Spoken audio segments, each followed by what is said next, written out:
નમસ્કાર, પ્રણામ, સ્વાગત છે તમારું અમારા એક નવા વિડીયોમાં। મિત્રો, ઘણી વખત મહેનત કરવા છતાં પણ વ્યક્તિની મહેનતનું ફળ તેને નથી મળતું અને આજના જમાનામાં આવક ₹1.5 અને ખર્ચ ₹1 થઈ ગયો છે, જેને કારણે ખર્ચને પહોંચી વળવો મુશ્કેલ બની રહ્યો છે।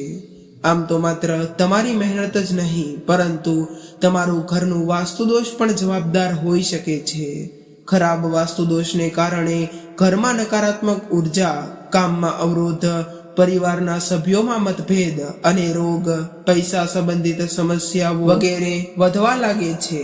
આ ઉપરાંત અનેક પ્રકારના અવરોધોનો સામનો પણ કરવો પડે છે। આવી સમસ્યાઓથી છુટકારો મેળવવા માટે વાસ્તુશાસ્ત્રમાં કેટલાય ઉપાયો સૂચવવામાં આવ્યા છે અને કેટલી એવી મહત્વની બાબતો વિશે આપણે આજના વિડીયોમાં વાત કરવાના છીએ। આ ઉપાયો કરવાથી વ્યક્તિને આર્થિક લાભ અને જીવનમાં પ્રગતિ, સુખ, સમૃદ્ધિ અને કીર્તિ મળે છે। ચાલો જાણીએ વાસ્તુના આ સરળ ઉપાયો વિશે। વાસ્તુશાસ્ત્ર અનુસાર જો ઘરમાં દરેક વસ્તુને યોગ્ય દિશામાં રાખવામાં આવે તો વ્યક્તિ અનેક પ્રકારની મુશ્કેલીઓમાંથી મુક્તિ મેળવી શકે છે। આવી સ્થિતિમાં ધન સમૃદ્ધિ માટે વાસ્તુશાસ્ત્રમાં ઘણા સરળ ઉપાય જણાવવામાં આવ્યા છે, જેને અપનાવીને વ્યક્તિને પૈસા સંબંધિત સમસ્યાઓનો સામનો નથી કરવો પડતો। જો તમે વાસ્તુ પ્રમાણે તમારા ઘરની તમે સલામતી રાખો છો તો પૈસાની કમી નથી આવતી, તેથી તમને આનો લાભ મળશે। આ માટે ઘરની ઉત્તર દિશામાં તમારી તિજોરી રાખો। આ દિશામાં તિજોરી રાખવી વ્યક્તિને પૈસા સંબંધિત સમસ્યાઓનો સામનો નથી કરવો પડતો। વાસ્તુ અનુસાર ઘરનો ઉત્તર પશ્ચિમ ભાગ હંમેશા ઊંચો હોવો જોઈએ અને ઉત્તર પૂર્વ દિશામાં ઢાળ હોવો જોઈએ। ઘરના કબાટને હંમેશા દક્ષિણની દિવાલની બાજુમાં રાખો। આ દરમિયાન કબાટનું મુખ ઉત્તર દિશા તરફ હોવું જોઈએ। આમ કરવાથી વ્યક્તિને આર્થિક સંકટોનો સામનો નથી કરવો પડતો અને વ્યક્તિના જીવનમાં જે કંઈ પણ પૈસા સંબંધિત અને આર્થિક તંગીના ઉતાર ચઢાવ આવતા હોય છે તેમાં પણ તેમને રાહત મળે છે। અને વાસ્તુશાસ્ત્રની દ્રષ્ટિથી આ એક સારું સ્થાન અને શુભ સ્થાન માનવામાં આવે છે। પાણી સંબંધિત વસ્તુઓને ઉત્તર પૂર્વ દિશામાં રાખવી જોઈએ, તેને શુભ માનવામાં આવે છે। આવી સ્થિતિમાં આર્થિક લાભ માટે ઘરના ઉત્તર પૂર્વ ખૂણામાં પાણી સંબંધિત વસ્તુ રાખવી જોઈએ। તમે પણ આ ભૂલ નથી કરી રહ્યા ને? ઘણા લોકોને રાત્રે જમ્યા પછી રસોડામાં ખાલી વાસણો રાખવાની આદત હોય છે। આવું કરવું વાસ્તુશાસ્ત્રમાં બિલકુલ યોગ્ય નથી માનવામાં આવતું। આમ કરવાથી દેવી દેવતાઓ ગુસ્સે થઈને ઘરમાંથી બહાર નીકળી જાય છે। જો એકવાર દેવી લક્ષ્મી ઘરમાંથી નીકળી ગયા ત્યારબાદ ઘરમાં પૈસા આવવાનું બધી બાજુથી બંધ થઈ જાય છે, તેને કારણે આર્થિક સમસ્યાઓ સર્જાય છે। તે માટે આ વાતનું પણ ખાસ ધ્યાન રાખજો। તેથી રાત્રે વાસણો ધોયા પછી જ સૂવું જોઈએ। એ વાતનું પણ ધ્યાન રાખો કે ઘરના કોઈ પણ નળમાંથી પાણી ન પડવું જોઈએ અને જો નળમાંથી પાણી પડતું રહેશે તો ઘરમાંથી પૈસા પણ તેવી જ રીતે નકામા ખર્ચાઓમાં ખર્ચાતા જશે। તે માટે આ વાતનું પણ ખાસ કરીને ધ્યાન રાખજો। આર્થિક સમૃદ્ધિ અને સ્થિરતા માટે તમારા પૈસા હંમેશા દક્ષિણ પશ્ચિમ ખૂણામાં રાખવા જોઈએ। આ દિશામાં મૂકવામાં આવેલી વસ્તુઓનો ગુણાકાર થાય છે। પૈસા રાખવા માટેની વસ્તુઓને ક્યારેય પશ્ચિમ કે દક્ષિણ દિશામાં ન રાખવી જોઈએ। આને અવગણવાથી પૈસાની ભારે તંગી થઈ શકે છે। જે લોકો વાસ્તુમાં માને છે અને તે પ્રમાણે કામ કરે છે તો તેઓને તે મળી શકે છે જે તેમને આજ સુધી નથી મળ્યું। હવે મિત્રો, આપણે વાસ્તુ સંબંધિત તેવા કેટલાય મહત્વપૂર્ણ ઉપાયો અથવા તો વાસ્તુને સંબંધિત વસ્તુઓ વિશે વાત કરવાના છીએ। તે શરૂ કરીએ તે પહેલા જે લોકો અમારી ચેનલ પર પહેલીવાર આવ્યા હોય તેઓ ચેનલને સબસ્ક્રાઇબ કરી લેજો, વિડીયોને લાઈક અને તમારા મિત્રો સાથે શેર કરી દેજો અને સાચી શ્રદ્ધાથી કોમેન્ટ બોક્સમાં જય શ્રી કૃષ્ણ જરૂરથી લખજો। નંબર 1 ની વાત કરીએ તો વાસ્તુ દોષને દૂર કરવામાં અને ઘરમાં તમામ દેવી દેવતાઓના આશીર્વાદ મેળવવા વાંસળી ખૂબ જ અસરકારક માનવામાં આવે છે. આર્થિક સમસ્યાઓથી રાહત મેળવવા માટે અને માતા લક્ષ્મીને આકર્ષિત કરવા માટે વ્યક્તિએ ઘરમાં હંમેશા ચાંદીની વાંસળી રાખવી જોઈએ. જો તમે ઈચ્છો તો સોનાની વાંસળી પણ રાખી શકો છો, અથવા તમે ચાંદી કે સોનાની વાંસળી ખરીદવા માટે સક્ષમ ન હોય તો તમે લાકડાની વાંસળીનો ઉપયોગ કરી શકો છો. તો તમારે તેને અવશ્ય તમારા ઘરના મંદિરમાં તો રાખવી જોઈએ અને તેની પૂજા દરરોજ કરવી જોઈએ. આમ કરવાથી તમને તેમનું શુભ ફળ પ્રાપ્ત થશે. અને મિત્રો, હવે આપણે નંબર 2 વિશે વાત કરી લઈએ. તો ઘરનો મુખ્ય દરવાજો દક્ષિણ તરફ ન હોવો જોઈએ. આ માટે તમારે ચુંબકીય હોકાયંત્રને સાથે રાખવું જોઈએ. જો તમારી પાસે બીજો કોઈ વિકલ્પ ન હોય તો દરવાજાની બરાબર સામે એક મોટો અરીસો મૂકો, જેથી નકારાત્મક ઉર્જા દરવાજામાંથી પરત ફરી જાય છે. નંબર 3 પર છે કે ઘરના પ્રવેશ દ્વાર પર સ્વસ્તિક અથવા ઓમનો આકાર લગાવો. આ આજના સમયમાં ખૂબ જ ફાયદાકારક માનવામાં આવે છે. તેને કારણે માતા લક્ષ્મી ખૂબ જ પ્રસન્ન થાય છે અને જે નકારાત્મક શક્તિઓ હોય તે પણ ઘરમાંથી બહાર નીકળવા લાગે છે. અને મુખ્ય દ્વાર પર ઓમ અથવા સ્વસ્તિકનો ફોટો લગાડવાથી સકારાત્મક ઉર્જા ઘરમાં આકર્ષાય છે. તેને કારણે દેવી દેવતાઓનો પણ વાસ થવા લાગે છે અને પરિવારમાં મતભેદ હોય છે તેનું પણ નિવારણ આવવા લાગે છે. હવે મિત્રો, આપણે નંબર 4 વિશે વાત કરી લઈએ. તો ગણેશજી દરેક રીતે શુભ છે અને દરેક પૂજામાં ગણેશજીની મૂર્તિ હોય જ છે. અને જો ગણપતિ ન હોય તો તે પૂજાને અધૂરી માનવામાં પણ આવે છે. તે માટે તમારે તમારા ઘરમાં ગણેશજીની મૂર્તિ અવશ્ય રાખવી જોઈએ અને તે મૂર્તિને તમે તમારા પૂજા ઘરમાં રાખી શકો છો. તે એક જ શુભ માનવામાં આવે છે. અને મિત્રો, તમે તે મૂર્તિને બીજા એક સ્થાન પર લગાવી શકો છો. તે છે તમારા ઘરના મુખ્ય દ્વારની સામે.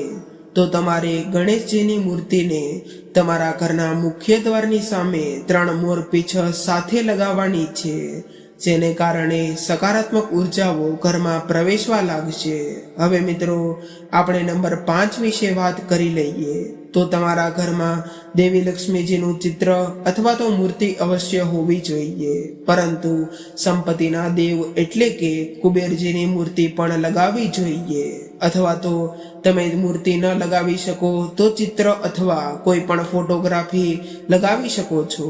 અને માતા લક્ષ્મીજી સાથે કુબેરજી પણ હોવા જોઈએ, જેને કારણે તમારા ઘરમાં પૈસા આવે છે તેની બચત થવા લાગશે. લક્ષ્મીજી ધનનું સુખ આપે છે, પણ ધનનું સુખ આવક વિના શક્ય નથી. આવક કુબેર મહારાજ દ્વારા આપવામાં આવે છે, તેથી બંને એકબીજાના પૂરક ગણાય છે.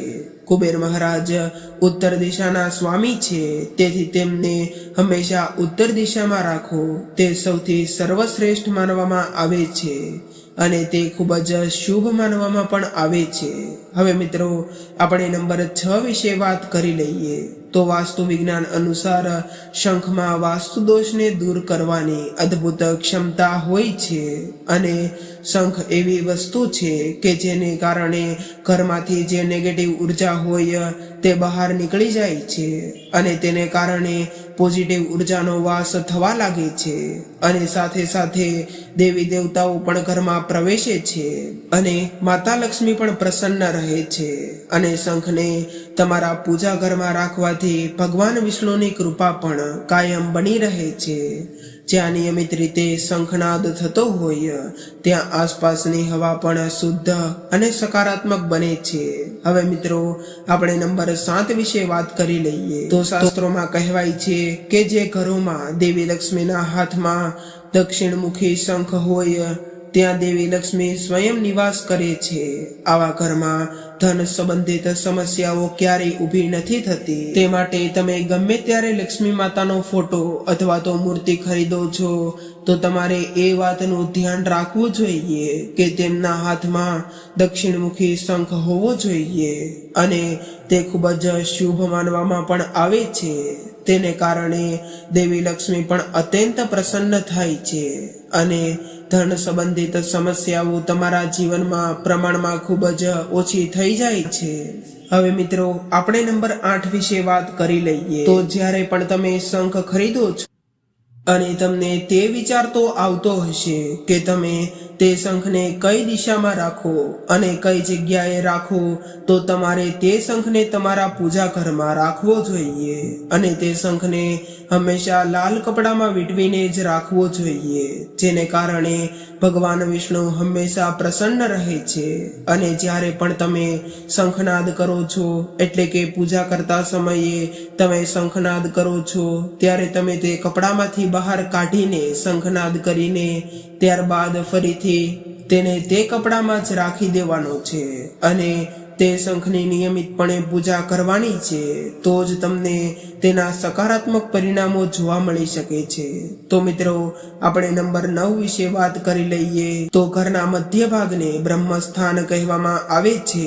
આ સ્થાન ઉત્તર પૂર્વ દિશાની જેમ સ્વચ્છ અને ખાલી હોવું જોઈએ, પરંતુ ઘણા લોકો એવી ભૂલો કરી દેતા હોય અથવા તો જગ્યાના અભાવને કારણે મોટા ભાગના ઘરોમાં સોફા, ટેબલ વગેરે જેવી ભારે વસ્તુઓ આ દિશાએ રાખવામાં આવે છે, જેવી વસ્તુઓ યોગ્ય માનવામાં નથી આવતી અને તેનાથી નકારાત્મકતા ઘરમાં પ્રવેશે છે અને વાસ્તુદોષ સર્જાય છે। તેથી આ જગ્યાને સ્વચ્છ અને ખાલી રાખવાથી ઘરમાં ધન અને સમૃદ્ધિ વધે છે અને પરિવારના સભ્યો વચ્ચે પરસ્પર પ્રેમ જળવાઈ રહે છે। આ સાથે સારું સ્વાસ્થ્ય પણ પ્રદાન થાય છે અને ઘરમાં તમામ સભ્યોને જે કંઈ પણ તણાવ હોય તે પણ સ્થિર થવા લાગે છે। તેને કારણે તણાવનું પ્રમાણ ઓછું થતું જાય છે। હવે મિત્રો આપણે નંબર 10 વિશે વાત કરી લઈએ। તો જ્યારે પણ તમે ઘરમાં કોઈ સારું ભોજન અથવા પકવાન રાંધો છો, ત્યારે તમારે તમારા પૂજા ઘરમાં ભગવાનને તેનો અવશ્ય ભોગ કરવો જોઈએ। જો આવી રીતે કરો છો તો ભગવાન પણ પ્રસન્ન રહે છે અને આ તમે અઠવાડિયામાં 1 અથવા 2 વખત પણ કરી શકો છો, જેને કારણે તમામ દેવી દેવતાઓના આશીર્વાદ તમારા પર બન્યા રહે છે અને તમારા ધંધામાં સફળતા ન મળતી હોય તો તે સફળતા મળવા લાગશે। અને જ્યારે ઘરમાં બનાવેલું ભોજન ભગવાનને ભોગ ધરાવવામાં આવે છે, ત્યારે સમસ્ત ત્રુટિઓ અને બાધાઓમાંથી પણ મુક્તિ મળવા લાગે છે। હવે મિત્રો આપણે નંબર 11 વિશે વાત કરી લઈએ। તો તમારા ઘરમાં સીડી ક્યારેય પણ દક્ષિણ પશ્ચિમ ખૂણામાં અથવા તો તે દિશામાં ખતમ ન થતી હોવી જોઈએ, તે પણ શુભ માનવામાં નથી આવતું। તેનું પણ તમે ખાસ કરીને ધ્યાન રાખજો। હવે મિત્રો આપણે નંબર 12 વિશે વાત કરી લઈએ। તો ઘરમાં સાવરણી અથવા તો પોતાને કોઈ ખુલ્લી જગ્યાએ ન રાખવા જોઈએ, તે ખૂબ જ શુભ માનવામાં આવે છે। હંમેશા સાવરણીને કોઈ એવી ગુપ્ત જગ્યાએ રાખવી જોઈએ કે બહારનો કોઈ વ્યક્તિ તેને જોઈ ન શકે, માત્ર તમે જ તેને જોઈ શકો અને આમ કરવાથી માતા લક્ષ્મી પણ પ્રસન્ન થાય છે અને તમારા ઘરમાં પૈસા સંબંધિત સમસ્યાઓ પણ ક્યારેય નથી સર્જાતી। અને એક બીજી વાત જણાવી દઉં કે સાવરણી અથવા તો પોતાને તમારે કોઈ દિવસ પૂજા ઘરમાં ન રાખવા જોઈએ। જો આમ કરશો તો તેનું અશુભ પરિણામ તમારે ભોગવવું પડશે। તે માટે એવી કોઈ ગુપ્ત જગ્યાએ જ રાખવી જોઈએ, ત્યાં કોઈ જોઈ ન શકે। તો મિત્રો આ સાથે આપણો આજનો વિડીયો અહીં પૂર્ણ કરીએ છીએ। જે લોકો અમારી ચેનલ પર પહેલીવાર આવ્યા હોય તેઓ ચેનલને સબસ્ક્રાઇબ કરી લેજો, વિડીયોને લાઈક અને તમારા મિત્રો સાથે શેર પણ કરી દેજો અને હા, સાચી શ્રદ્ધાથી કોમેન્ટ બોક્સમાં જય શ્રી કૃષ્ણ અવશ્ય લખજો। ફરી મળીશું એક નવા વિડીયો સાથે। ત્યાં સુધી સૌને મારા રાધે રાધે।